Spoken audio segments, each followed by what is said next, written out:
Tommy Flanagan after that pass.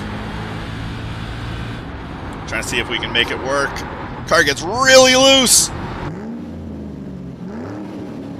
If you liked the video, be sure to subscribe on YouTube, follow on Facebook, and join the chat on Discord. Details in the description. Hey guys, welcome to another episode of Modified Mondays, the show where we give you an inside look at an iRacing season. I'd like to dedicate this video to all of the service members and first responders who have paid the ultimate sacrifice to keep this country safe. So thank you guys so much. This week, it's the second to last race in the season. We're at Langley Speedway. It is a tough track, really short, really bumpy, hard to tune for, but I think we got something to work with. Had a good tuning session over on Tuning Tuesday. Be sure to check that out if you haven't. But let's head on to the track and see how things panned out for this week. Hello everybody and welcome to Langley Speedway. We're getting underway for 50 laps, starting in the yellow number 5 in 5th place, getting ready for the green. And here we go. Lap number 1 underway. An okay start, could have been better, but we maintain our 5th position going into lap number 2.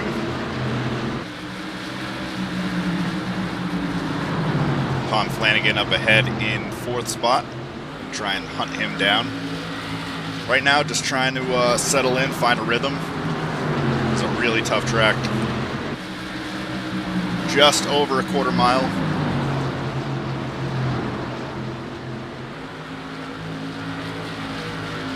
Different angle on every single corner, and very bumpy.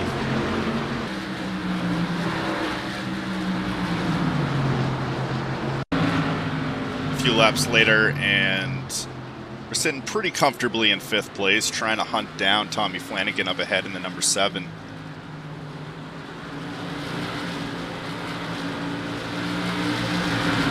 We're slowly gaining on him. Lap after lap, just trying to ride it smooth. And here we are, we make that pass on the inside.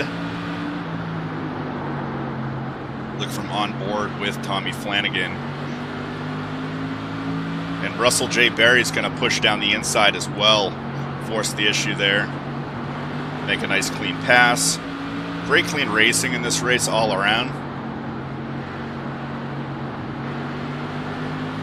Russell J. Berry really making the apron work here. It's hard to do. Checking in with our leader, this is Garland Bennett. Had an amazing qualifying time, about 2/10 faster than everybody else on the field. Really had his car tuned in for this track, and it's showing. 3 or 4 car lengths there between him and the number 1 behind. Sitting pretty comfortably in 1st.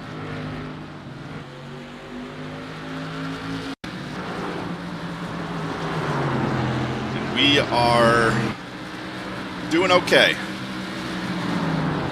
Lap number 18, we've kind of settled in, got the cars behind us. We're trying to rustle in Dave Fuge.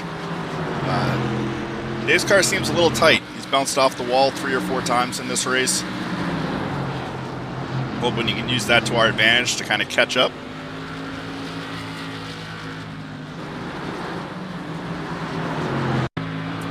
I'll cycle just a few more laps later, and just Russell J. Berry is really catching up to us.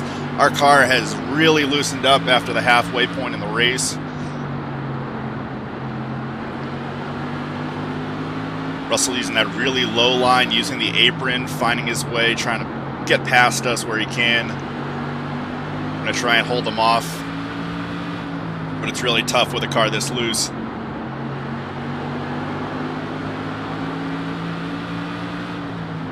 Trying to shove it down the inside here. Is he going to work? No. Now he's going to take it on the inside. He will get by Tommy Flanagan looking on the inside as well.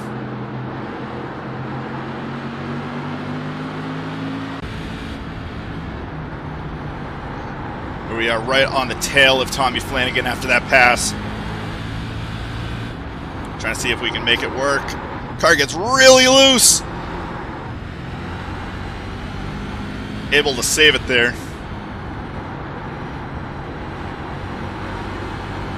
You can see just how hard we're fighting to try and keep this car just on the track, let alone race it. Pretty unraceable at this point, to be honest. Trying to make it work. Number 8's going to get by us here as we have to get out of the throttle. We had about 25 good laps in the car.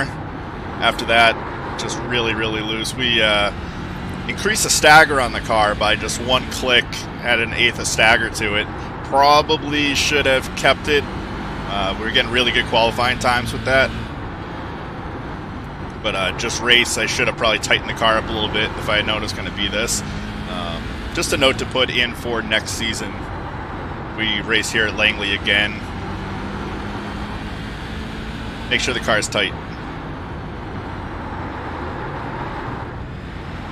Yeah, really fighting it there, making sure we don't spin out.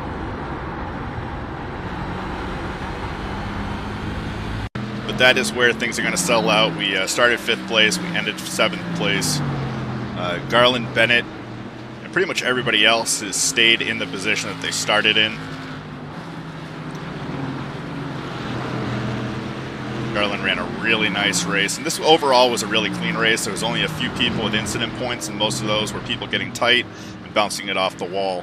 Not really even bouncing, but just a little bit of a rub coming out of the corner. So again, fantastic job by Garland. Fantastic job by everybody. Great clean racing.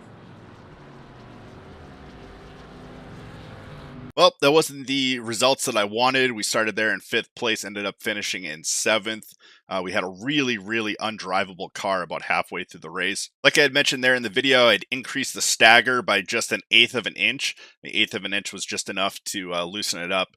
It was really tight when I had it down there at like 2.75 inches. And so I thought maybe if I loosened up a little bit, it'll be better. But as the race went on, it got looser and looser, and that really kind of cost me those positions. That being said, would it have made a difference? Would I have been tight early on in the race and fell to the back of the pack early on? Then would I have had enough to be able to get through the pack and gain those spots up later in the race? Who knows? You know, hindsight's 2020, right? But let's get into the championship standings. I know that's what you guys really care about, so let's take a look at those championship standings now. John Kenny remains in first and has all but secured the championship for this season.